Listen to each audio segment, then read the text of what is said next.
ഏവർക്കും ദേവദാരുവിലേക്ക് സ്വാഗതം. മീനപ്പൂരം മനസ്സറിഞ്ഞ് വ്രതമെടുത്ത് അനുഷ്ഠിച്ചാൽ ആന്തരിക സാഫല്യം ഉണ്ടാകുന്ന സമയം. ഈ ദിനത്തിൽ വ്രതാനുഷ്ഠാനത്തോടെ നമ്മൾ പാർവതീ ദേവിയെ പ്രാർത്ഥിക്കുകയാണെങ്കിൽ ദാമ്പത്യ സൗഖ്യത്തിനും ഉത്തിഷ്ട വിവാഹലബ്ധിക്കും കാരണമാണ്. പാർവതീ ദേവിക്ക് പ്രാധാന്യമുള്ള ഒരു ദിവസമാണ് മീനമാസത്തിലെ പൂരം നാളെന്ന് പറയപ്പെടുന്നു. അതിന് പിന്നിൽ ഒരു ഐതിഹ്യമുണ്ട്. അത് ഞാൻ നിങ്ങളുമായിട്ട് പങ്കുവയ്ക്കാം. മഹാദേവനെ വരനായി ലഭിക്കാനായിട്ട് പാർവതീദേവി കഠിന തപസ്സുകൾ അനുഷ്ഠിച്ചു പോന്നിരുന്നു.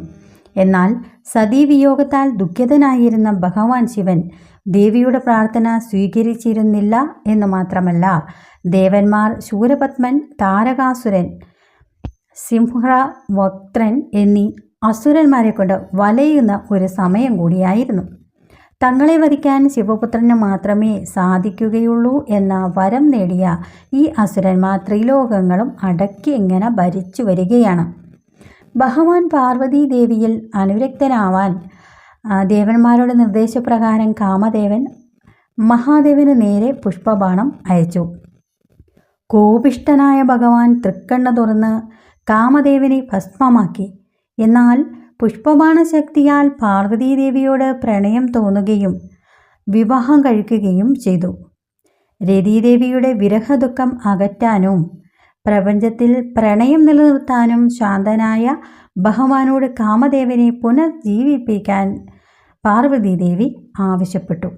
ഭഗവാൻ അപ്രകാരം ചെയ്യുകയും ഇങ്ങനെ ശിവപാർവതി പരിണയവും കാമദേവൻ്റെ പുനർജനനവും നടന്ന ദിവസമാണ് മീനപ്പൂരം എന്നാണ് ഐതിഹ്യം. ഈ ദിനത്തിൽ വ്രതാനുഷ്ഠാനത്തോടെ പാർവതീദേവിയെ പ്രാർത്ഥിക്കുന്നത് ദാമ്പത്യ സൗഖ്യത്തിനും ഉത്തിഷ്ട വിവാഹലബ്ധിക്കും കാരണമാകും എന്നാണ് വിശ്വാസം. പൂർണ്ണ ഉപവാസം പാടില്ല. തലേന്നു മുതൽ ശരീരശുദ്ധി, ഒരിക്കൽ എന്നിവ അനുഷ്ഠിക്കണം.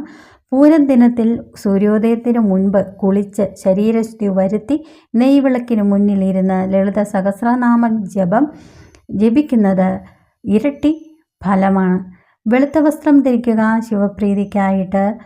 ശിവശക്തിപ്രീതിക്കായിട്ട് ഭസ്മവും കുങ്കുമവും ചേർത്ത് തൊടുകയും ക്ഷേത്രദർശനം സാധ്യമെങ്കിൽ ദമ്പതിമാരുടെ പേരിലും നാളിലും ഐക്യമത്യ സൂക്ത അർച്ചന സമർപ്പിക്കുകയും ചെയ്യുക. മീനമാസത്തിലെ പൂരംനാൾ മുതൽ അടുപ്പിച്ച് പ്രത്യേകം ശ്രദ്ധിക്കുക.